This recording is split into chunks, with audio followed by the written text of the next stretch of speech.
темноте ночной, где тени ждут.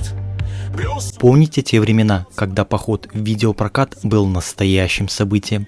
Когда у полок с видеокассетами кипели споры: взять Терминатора со Шварценеггером, Рэмбо со Сталлоне или Универсальный солдат с Ван Даммом. Тогда боевики задавали тон. Мы повторяли фирменные фразы «Хаста ла виста, бэйби», пытались освоить удар с разворота, рисовали в тетрадях мускулистых героев с суровыми взглядами.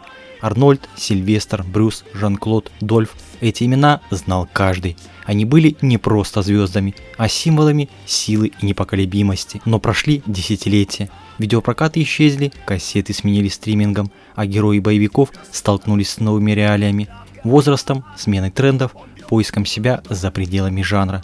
Сегодня мы отправимся в путешествие сквозь годы, сравним звезд 90-х тогда и сейчас. Вспомним их яркие моменты и узнаем, как сложились их судьбы. Поехали!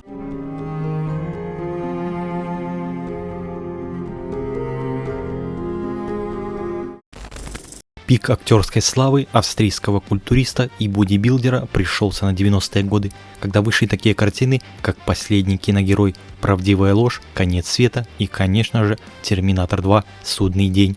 В начале нулевых Шварценеггер ушел с головой в политику, получив пост главы штата Калифорния, за который удостоился прозвища «Губернатор». Из-за насыщенного рабочего графика Шварценеггер практически не снимался в кино, делая исключение лишь для знакомых для себя проектов, вроде продолжений «Терминатора» и «Неудержимых». В 2021 году актер-политик стал одним из авторов мультсериала «Детский сад супергероев», когда он озвучил главного героя и выступил в качестве исполнительного продюсера. Знаменитый Терминатор оказался в центре внимания после того, как его фото и видео попали в сеть. Выглядит звезда боевиков не совсем таким, каким его привыкли видеть. Седой, бородатый, упитанный, в свитере с оленями, идущий тяжелой походкой.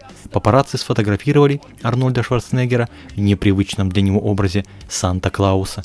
Дело было в Нью-Йорке, на съемках рождественского фильма «Человек с мешком».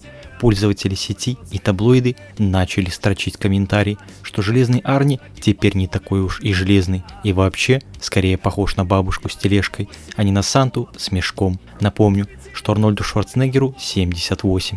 За последние несколько лет он перенес несколько операций на сердце. Врачи установили ему кардиостимулятор.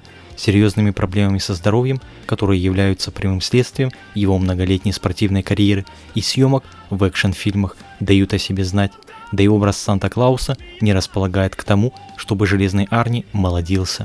Шварценеггер для многих был сверхчеловеком на протяжении десятилетий, но и он не может оставаться героем боевиков за пару лет до 80-го юбилея. По данным на ноябрь 2025 года, Шварценеггер ведет переговоры о возвращении к роли майора Датча в франшизе «Хищник». Также в 2024 году сообщалось о возможном совместном проекте с Дэнни де Вито, но он не связан с продолжением комедии «Близнецы». Актеры работают над новым сценарием вместе с Warner Bros. У Арнольда Шварценеггера 5 детей, 4 от брака с Марией Шрайвер и внебрачный сын Джозеф от домработницы. В 2021 году завершился развод с Марией Шрайвер после 10-летнего судебного процесса. Совместно нажитое имущество было разделено поровну. Дети Шварценеггера ведут активную жизнь. Продолжает гнуть свою линию 71-летний Джеки Чан. Вместо Деда Мороза он снова играет неутомимого карате-пацана в фильме «Карате-пацан. Легенды», пусть и в роли седовласой легенды, передающая свой опыт новому поколению. Вышла картина в мировой прокат 30 мая 2025 года. Актерская карьера молодого гонконгского специалиста кунг-фу началась еще в 70-х, когда он принял участие в классических китайских фильмах с легендарным Брюсом Ли в главной роли. Однако настоящая слава к Джеки Чану пришла в середине 90-х с выходом таких картин, как «Разборка в Бронксе», «Громобой», а также голливудского хита «Час пик», переросшего в целую франшизу. Джеки Чан в 2025 году продолжает активную творческую деятельность. В октябре стало известно о его участии в съемках 4-й части франшизы «Доспехи Бога» в Казахстане. В конце сентября 2025 года Джеки Чан посетил Алматы для отбора локаций для нового фильма. По заявлению студии Salem Entertainment, основная часть съемок 4-й части франшизы «Доспехи Бога» пройдет в Казахстане. Картина получила название «Доспехи Бога. Ультиматум». Съемки запланированы на весну 26 года. Франшиза «Доспехи Бога» началась в 1986 году. Последняя на данный момент часть «Доспехи Бога 3. Миссия Зодиак» вышла в 2012 году. Также в 1925 году вышел фильм «Край тени» с Джеки Чаном в главной роли. Ранее в фильмографии актера были такие работы, как «Операция Панда», «Легенда», «Кунг-фу жеребец» и «Круче некуда». Джеки Чан с 2004 года является послом доброй воли ЮНИСЕФ и активно участвует в благотворительных проектах, финансируя строительство школ и госпиталей в разных странах. Несмотря на возраст, актер продолжает выполнять трюки самостоятельно, хотя иногда заменяет сложные боевые удары хореографией. В интервью 25 года он заявил, что не планирует уходить на пенсию и будет исполнять трюки до тех пор, пока не прекратит карьеру. Таким образом, Джеки Чан остается активным участником киноиндустрии, сочетая работу в масштабных проектах с благотворительной деятельностью. За свою карьеру Сильвестр Сталлоне снялся в более чем 50 картинах и завоевал множество престижных премий, а также трижды номинировался на Оскар. В то же время он считается лидером по количеству наград и номинаций на антипремию «Золотая малина», на который Слай претендовал более 30 раз и 10 раз добивался победы, в том числе как худший актер, худший режиссер и худший сценарист. Несмотря на это, карьера 79-летнего Сталлоне по-прежнему развивается вполне активно. В 22 году он впервые попробовал себя в роли пожилого супергероя в картине «Самаритянин», а в 23 году вышла новая часть «Неудержимых». Знаменитый Рэмбо и Рокки Сильвестр Сталлоне продолжает следить за своей физической формой и снимается в кино. Актер, пусть и располневший, согласился на съемки нескольких фильмов на ближайшие годы. Один из них, боевик, красноречиво называется «Никогда не слишком стар, чтобы умереть». Я все больше думаю об аспекте тренировок.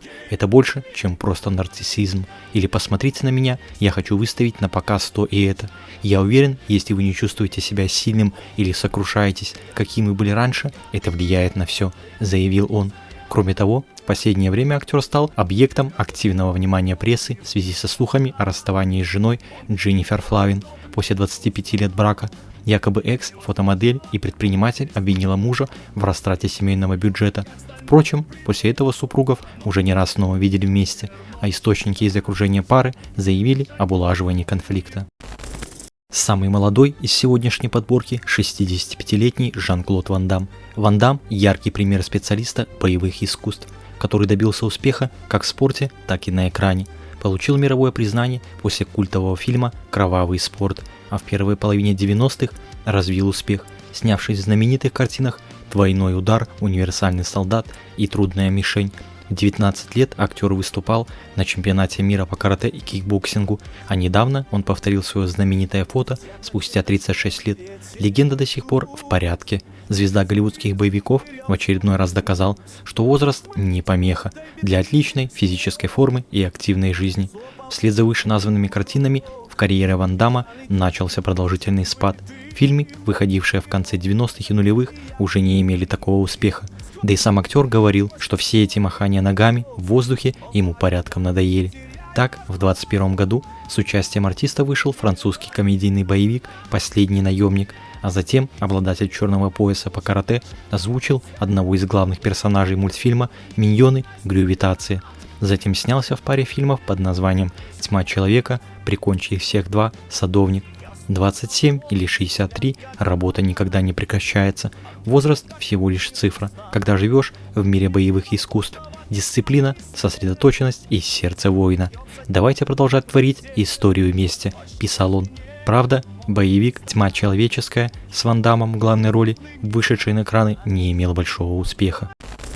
Этот актер шведского происхождения стал знаменит еще в середине 80-х, после того, как воплотил образ советского боксера Ивана Драга в 4-й части «Рокки». Однако настоящее мировое признание пришло к нему с выходом боевика «Разборки в маленьком Токио» и «Универсального солдата», где он сыграл главного антагониста, противостоявшего персонажу Ван Дамма.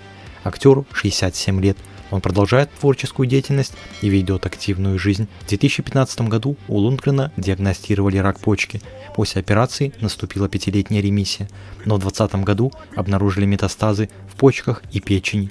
Актер прошел курс химиотерапии, во время которого сильно похудел из-за побочных эффектов. В 2021 году болезнь прогрессировала и началась новая терапия. 28 ноября 2024 года актер сообщил, что завершил лечение. Последняя процедура, абляция легких, позволила уничтожить раковые клетки высокоточной термической энергией без хирургического вмешательства. Лундгрен заявил, что в его теле больше нет раковых клеток, и он с нетерпением ждет завершения лечения.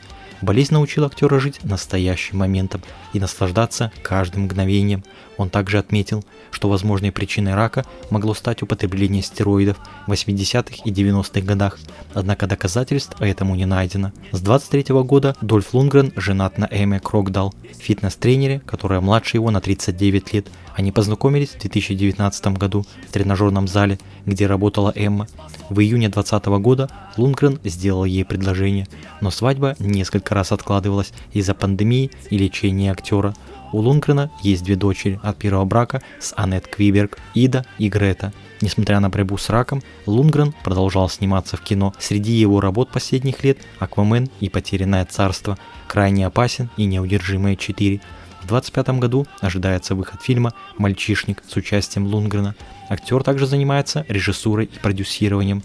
Например, он выступил режиссером и продюсером фильма «Крайне опасен». Лундгрен сохраняет интерес к боевым искусствам и физической форме. После выздоровления он возобновил тренировки, хотя и снизил их интенсивность до 4-5 раз в неделю. Таким образом, Лундгрен демонстрирует стойкость и оптимизм, совмещая творческую деятельность с заботой о здоровье. Слава пришла к Стивену Сигалу после первого же фильма «Над законом» 1988 года, где он сыграл увлеченного японской культурой итало-американца Ника Тоскани. При весьма скромном бюджете проект не только окупился, но и позволил авторам заработать неплохие деньги в прокате. После этого кинокарьера молодого мастера айкидо начала стремительно развиваться, а ее высшей точкой стал боевик «В осаде» 1992 года. Через 3 года вышло продолжение под названием «В осаде 2. Темная территория», однако оно особого успеха не имело, как и 3 с лишним десятка остальных фильмов, которые принесли Сигалу разве что многочисленные премии и номинации на антинаграду «Золотая малина». В августе 2022 года стало известно, что мастер боевых искусств снимает документальный фильм о военном конфликте в Донбассе. В июле 2025 года Сигал ушел с поста гендиректора ООО «5 элементов», постепенно сворачивая бизнес в России. Сохранил 26% доли в ООО «Горки Холдинг Компани». В августе 2025 года с сыном основал ООО «Хикари» переработка пластика. В октябре 2025 года заявил о желании вернуться в кино и сниматься в российских проектах, детали пока не раскрыты. Многие фильмы с участием Брюса Уиллиса хочется пересматривать снова и снова. При этом американский актер запомнился фанатам как герой не только классических боевиков вроде «Крепкого орешка» или «Последнего бойскаута», но и других культовых картин самых разных жанров, от комедийно-фантастического «Пятого элемента» Люка Бессона до криминального чтива Квентина Тарантино. Актеру 70 лет.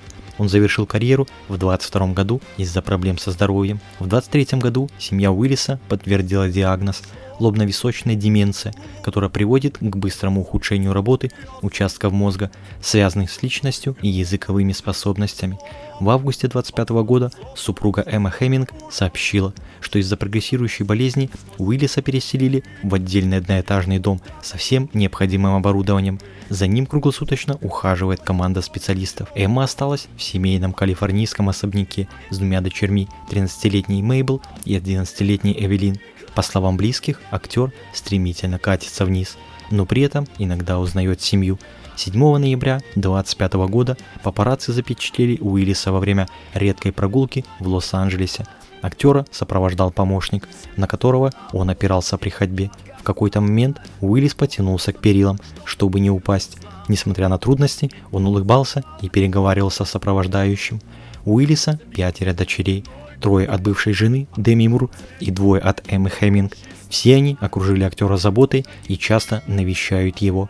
В 23 году Квентин Тарантино предлагал Уиллису эпизодическую роль в своем фильме «Кинокритик», который должен был стать последним в карьере режиссера. Однако проект был отменен. Лобно-височная деменция – неизлечимое заболевание, которое постепенно ухудшает когнитивные функции. Семья актера делает все возможное, чтобы обеспечить ему комфорт и поддержку.